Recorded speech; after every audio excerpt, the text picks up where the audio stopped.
Hello and welcome to OptimisticWellness.com, the real story interview series. Thanks for watching. And today I'm delighted I have my good friend Dave Blomsterberg here. Dave, thank you for coming on, and how are you? I am doing amazing, Josh, and thank you for inviting me. It's all my pleasure. Always, Dave. Anytime, man. So, to start this interview off, can you introduce yourself and talk a little bit about, what you do with the coaching and a little bit about your CD that's out on Amazon right now, and the awesome things that you're doing in life. Absolutely, Josh. Well, that's quite an intro already there. I'll start by saying that I truly believe in living what you share. So I think one of the key things for me, and I say this in my CD as well, is making sure that whatever I do as far as a coach, I'm a life coach, and whatever I do in my coaching, I have to be willing to make sure that I'm practicing that in my own life. So I really do live what I share. I walk the talk, per se. And it really comes down to balance in your life. Most people come to coaching to create, either find out what their life purpose is, living their dreams. Maybe they want to change their career or find out what their career is. Maybe improve their finances, be financially free, be in a great relationship, find their soulmate in life, or just have more friends in life, to be in a better health, physical health, and of course, everything stems from the emotional mindset and the emotional health. So that's what runs the whole thing. And of course, really just having fun in life, doing things that we have, that we enjoy. I mean, we get one shot at this life. We might as well have fun and enjoy it, and find the passions in our life to do. So I've created that in my life. And the thing is, too, is that I feel that what really relates to people that I coach is that I've gone through adversity just like many other people as well. I've gone through child abuse as a kid. I've gone through drugs and alcohol in my late teens, early 20s, to going through a bankruptcy, going through a divorce. So I've gone through adversities, and it's not what's better or worse. It's just sharing that, I've gone through things like many other people, and it's all really about the mindset on how you look at those situations and turn them into opportunities. Because we can learn the most from the most painful experiences we've ever had in life. We tend to grow the most as human beings if we want to see it that way, and it's all on the perspective on how we see life.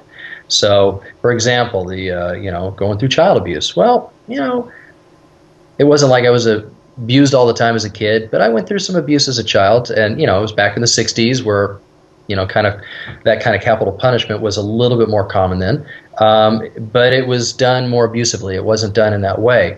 Now, the thing is I could either hold on to that and have a grudge against my father for the rest of my life, or I could realize that that was about him and not me, and see all the beauty in my father for what he did give me. And my dad is one of my best friends. I'm very proud to say, too, that he turned his life around, and he's on the board of child abuse now. My dad completely changed it for himself. That's awesome. He went through, because I have two sisters that are, more my kids' age. I have two half-sisters that he kind of did life again with my stepmom, and did, so they're more like in their young 30s now, and late 20s. So he changed it around when he had my sisters, which was great, which I'm very happy for him. And I see, instead of carrying around those old stories, I carry around the great things that my dad gave me. He gave me a lot of love, and actually my dad gave me a lot of affection, and believe it or not, a lot of high self-esteem and confidence. He also gave me, you can do anything kind of attitude. So he gave me a lot of great gifts. So that's what I carry around. So it's just basically taking these and turn them into where, not that somebody loses, but I always win. I always find the way to make the advantage for me in any situation. And because of that, I'm proud to say that, my daughter, who just got her master's in psychology, is now on her way to get her doctorate. Well, because I made sure that my kids were never touched. They learned how to communicate at a high level. I made sure that I helped communicate with them instead of using a hand or a fist or coming at them from a space of fear. I came from a space of love. And I wanted them to learn that.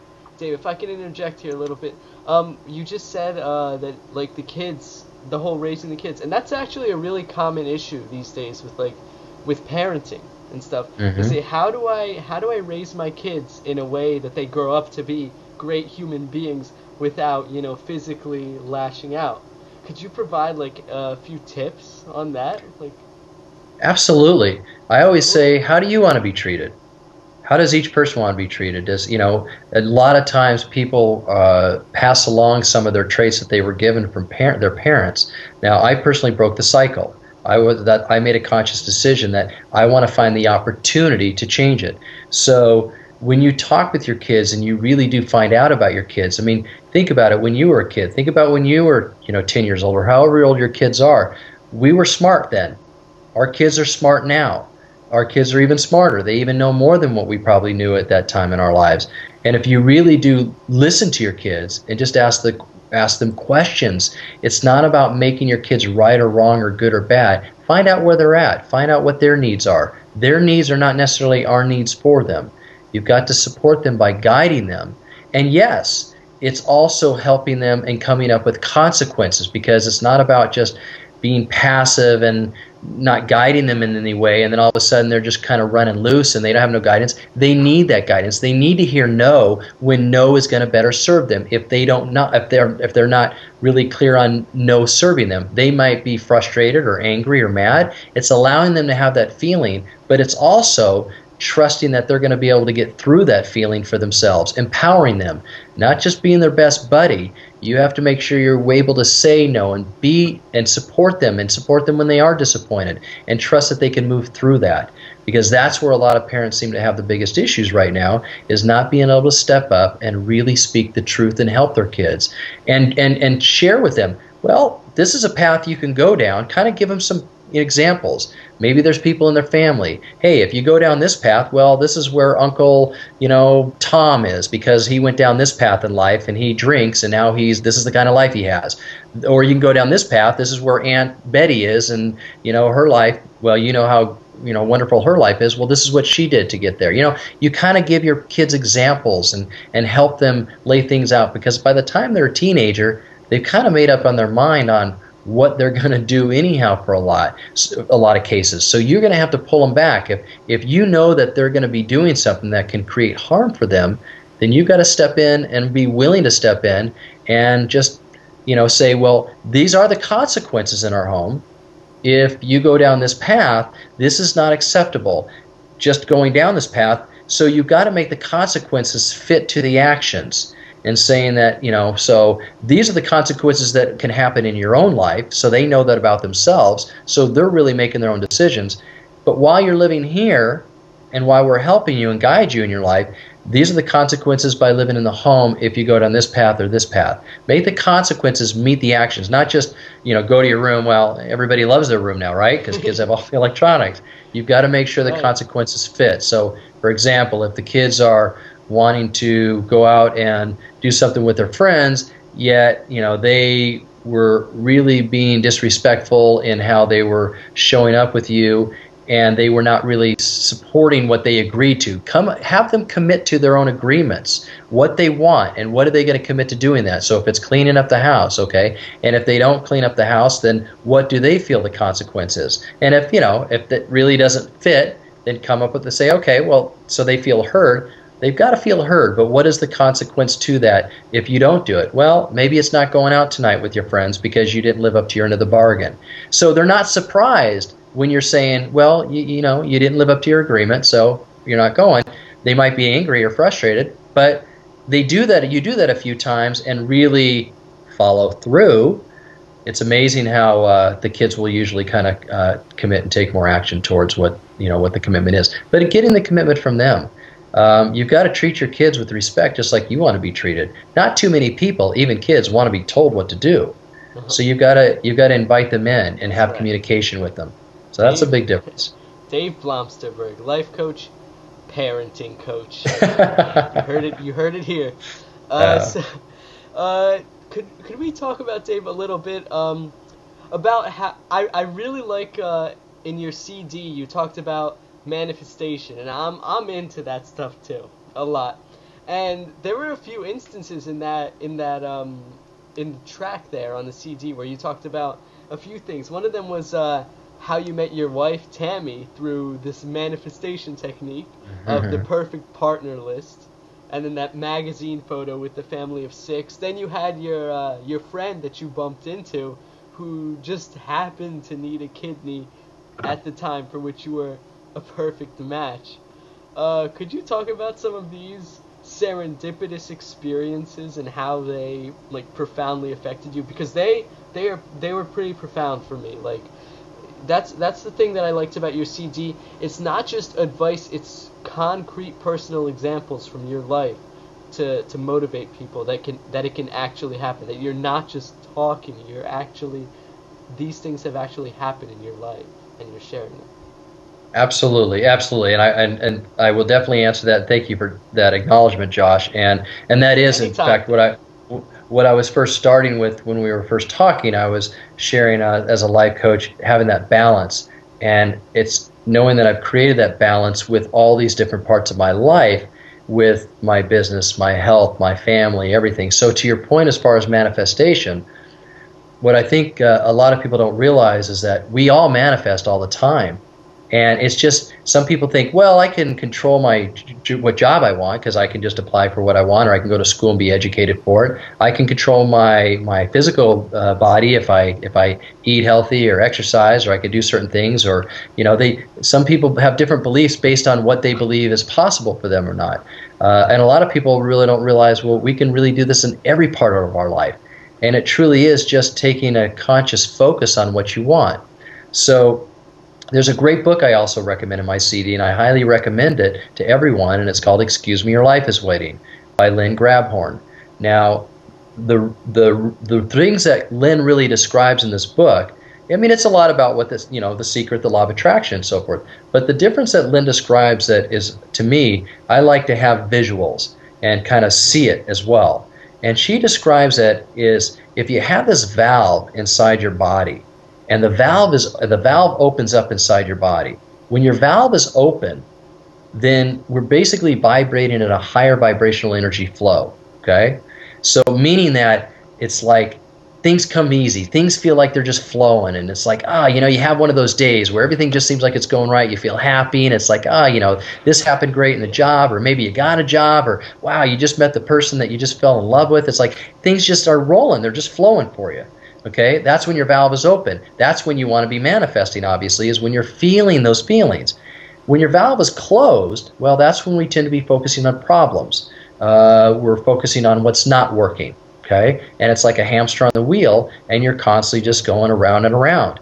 And everything feels difficult and hard, like you're pushing the rock up the hill. Well, obviously, the key is, how do I keep my valve open? And that's one of the biggest things, is keeping the valve open.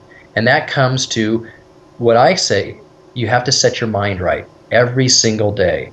You have to be purposeful on the thoughts you give yourself. You have to be purposeful on what you're seeing in life. And the easiest things to do is, I call it WWG. Focus on, what do you want? What do you want right now? It's not the almighty what do you want, just what do you want right now? What do you, in every situation, what do you want? Too many people walk around thinking about what they don't want. So when it comes to manifesting, we all do it. We're either manifesting what we don't want in our lives, or what we don't believe will ever happen, and we also manifest what we do want. We're just not Google metaphor. Exactly, and so it's just being more consciously focusing on what you do want. So to your point with the Google metaphor, it's like, if you think about it, our brains are these amazing computers. I mean, that's what a computer comes from, right? The brain power, the memory, what we can delete and store and everything. So if you think about it in these terms, do you ever go on the computer and Google what you don't want? No. We always Google what we do want on the computer. So, and when we keep putting more information into the computer, it keeps finding the information for us. Same thing with our brains. We've got to focus and Google what we only want in our heads. So that's why that WWG is important with the first W. Only say what you do want. Because when you say what you do want, words also give us feelings. So even when people say, well, I don't want stress, well, you're still saying the word stress, your body still hears it, and your body will feel it. I mean, if you've ever gone and exercised and you're like, oh, I could do 2 more reps, I could run 1 more block or 1 more mile. It's like you tell your brain it, and it's amazing what your body will do. It's the same thing with feelings. When we say, I don't want stress, we don't really come off very empowering. One, there's no clarity in our brain to conceptualize that. We still say the word. When we say, I want to feel completely free and a peace of mind, well, your body will feel that, because we'll sometimes have images of our head of what peace of mind is or what freedom feels like. and it's more empowering. Our body will even feel it with the words many times. And we connect it to things that we felt at peace and so forth. So that's really key. And then what is working?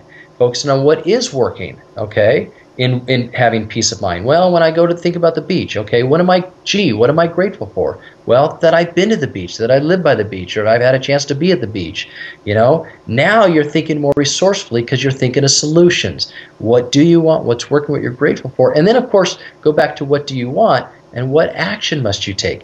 Because that's the other thing, too, is people can sit around and say, oh, I want to win $1 million on the lotto, win $1 million. Well, if you don't buy the lotto ticket, you're not going to do it. So you got to take action. That's the one piece a lot of people miss. It's like you have to visualize and intend on what you want, but you also got to take some action towards it, because that will create momentum and that will start making it real for you. So it's not trying to figure out how you have to get to what you want to manifest. You just have to start thinking of it and intending on it and start taking action towards it. And that action will create a new answer and will create maybe a new decision for another action. But you're on your way. And then you're more resourceful in your thinking and getting there.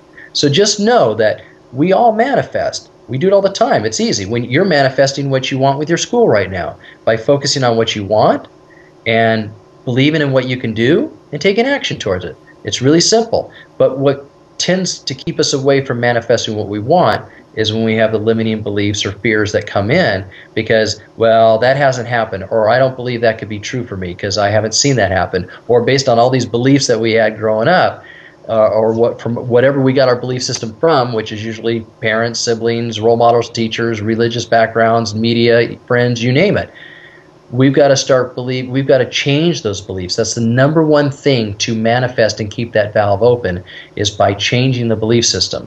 But as far as the manifestation, it was really simple, Josh, when it came to manifesting what I wanted with my wife. I literally wrote a list out, and I do this with a lot of my clients too, is just writing out getting clear. What do you want? What is it that you really want in a person? Because a lot of times, we didn't get this in school. We didn't have a lot of people that taught us this, okay? Right. Nobody really says, here's a relationship class, It's like, or you can have what you want. If you just focus, because when you focus on bringing something into your life, you have to keep putting that attention to it. So it's literally just writing down what you want, putting attention to it, and then what action can you take towards bringing this person in? So it's not like you have to be on a scavenger hunt, but be paying attention. So let's say one of the qualities you want in your partner, one of my qualities was somebody that was just very loving and supportive. Well, first thing I have to do is say, am I being these things myself?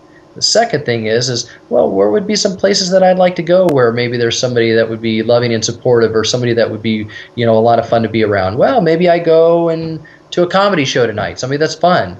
Maybe I go to a spiritual center where there might be somebody that I could feel that kind of loving energy. So bookstore. You start to give yourself, bookstore, exactly. So you start giving yourself your own roadmap by writing it out. That's right. Yeah, that's it. And it was amazing. It was, I wrote it out, and after I read the list to her, and the other thing is we get opportunities all the time. You just have to pay attention to them. I actually met my wife where I found she was somebody that I had done some work, some indirect work with when I was in the music industry. And she was just the most amazing person on the phone. And I was like, wow. And I kept thinking what an amazing person this was. And when I finally started going out with her, I pulled that list out that I forgot about. And she met every quality. The magazine photo you talked about, I just had an image when I was actually going through an inner child workshop and going through my divorce. I had an image of what family was. Family is big for me. So I literally just cut this magazine photo out, not really thinking about this is what I was creating, more about this is what a family was to me at the time. I was a single dad. My wife and I, first wife, were split up, and I was just with my daughter at the time, who was 9. And I was like, wow, this is what a family is. People in the kitchen, and there was like 3 tweens and a baby. And literally within a month from cutting out that photo, I had met, I was dating my wife now we've been together 15 years with Tammy. And she had 2 kids that were tweens, and my daughter was a tween. A month later, we were engaged, and 2 years later, we had our baby Destiny. So just like the magazine photo. So it all happens. And with Noah, I just believe that Noah was intending on, he was focusing on getting a kidney. he was focusing being in that place, and we happened to be at the right time. I believe he manifested that for himself by what he wanted, and it was time, and it was like, wow. And I've always said I want an opportunity to be able to help people. Here was an opportunity. So it was just a matter of, also paying attention to what I wanted, what he wanted, and paying attention to the signs along the way, and taking action and stepping into it when those opportunities show up. So you just saw your friend Noah just like out on the street or something like that, like when he needed a kidney. And you were a match, and you donated the kidney, something that's really awesome. I just want to re-emphasize this because I think you're downplaying your awesomeness, Dave. Well, that's sweet of you, Josh. I mean, the way, just since you brought that up, I do bring up the kidney from time to time because I really like to bring the awareness to people how easy that process was and how it can help other people, to basically step up and help other people donate an organ, because it really is such an amazing process to help save somebody's life. But more importantly, to know that it was it was a very easy experience for me being the donor, to where maybe more people would step up and do it for more people and save more people's lives, because it really was a very, like I say, an easy process to go through. As far as the story, and I'll make it brief, which was great, we were actually, Noah had already, the company I was working for was going out of business at this time. Okay, it was like a large wholesale music company in Northern California. Well, he had already been let go. Everybody was going to be let go at one time, and he had already been let go. And I knew he had been ill. We were peers. We were both, basically in the management. He was on the video, I was on the audio side with the company. And I knew that he'd been ill. Didn't really know Noah that well at the time. Just heard that he'd been ill. It was a big company. And he happened to be at the deli, which was not near the place that we go to. We didn't go there that often. He just, once again, I believe it all happened on purpose, right? We were both at the deli, and I was still working there, and I asked how he was doing, and he actually told me. And he said he was literally going to China and, going to be looking at all these places to get a kidney. And I'm like, well, what does it take to donate? He's like, well, really, you just have to have this kind of a match and blood and, a couple of different things. And I says, well, what can I do to find out? And he's like, well, if you're serious, and I was like, well, sure, why not? I mean, if I'm a match, I'd be happy to help. And it was really that easy. And then I went down, and the people, I happened to be doing it at UC Davis in Northern California, and they were phenomenal. They just treated me so, really so wonderful for the experience. And that's why I said it was just, they did everything. They just said, they wanted to make it as convenient for me as possible. I was literally in and out of the hospital in 2 days, and up on my feet, working out, exercising in weeks. So it was really, like I say, I want more people, more awareness to how more people can help other people with that process. Because too many people, I think, are too afraid, or what will, what if, and a lot of the question was, what if somebody else needs that kidney? I'm like, well, then I'm sure I'll find somebody else that can help donate it. If it's somebody else in the family or somebody, it's like, what are the odds of that happening? It's like, this is a chance to do it now.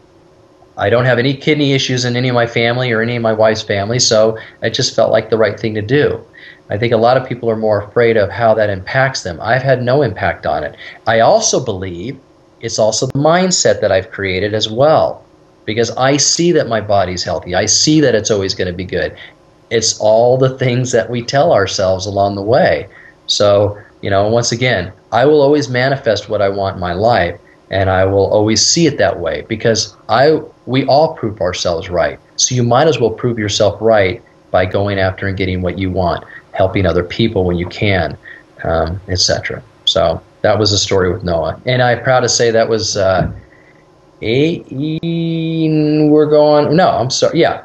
we just went on our 9th year anniversary, and he's doing great. He does say that he still craves chips and salsa and shrimp, because that's what I used to eat a lot when I had the kidney. So he really did. I was like, it was too funny. So that's like his new craving. But anyways, that's he's doing well. He's remarried. He's doing amazing. He's much happier in his life. And the best gift I got from Noah was that about a year and a half after he was all recovered, I had moved to Tennessee. He had moved to New York, both from Northern California. He was down from New York, down in Tennessee to do business. we hooked up, and we always promised that we play racquetball. I say, I asked him what sport he likes. He says he likes racquetball. I'm like, oh, I like racquetball. So we went and played a game of racquetball, and I thought, okay, kind of be easy. I'm not sure how he's doing. He kicked my butt. It was awesome. I was thrilled to see him running and active and healthy, and that was the best gift ever. Yeah. Wow, beautiful stuff, Dave. Thank you for sharing this. Well, we gotta wrap this up, but to conclude, Dave, could you talk? I definitely wanted to hear more about this. You are an avid surfer, of course. You're from Northern California. Grew up in Southern California, right?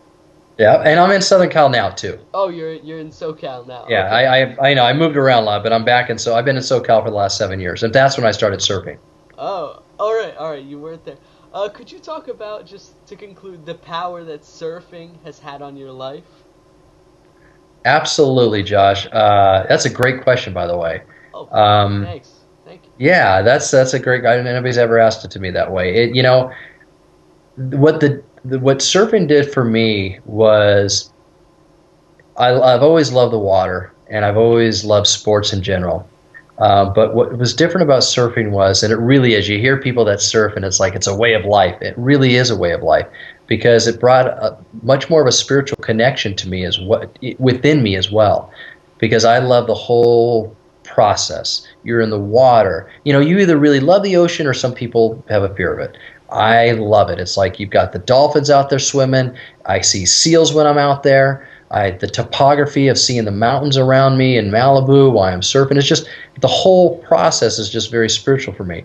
So, I got a taste of it when I took my family in Hawaii in 2002, and my son and I learned, and then I moved to Tennessee, and once again, manifesting. I stared at a surfing calendar in Tennessee, and I just kept saying to myself, I think I was staring at the calendar, like 2003, 2004, when I was working for Warner Brothers, and I said, I just want to surf. I just want to surf. I kept saying it. I wasn't trying to figure out how. I really wasn't even really putting any energy to it as far as when or anything. I just said, I really want to surf. And I honestly only did a little. I grew up in Southern Cal, but it wasn't something that we did.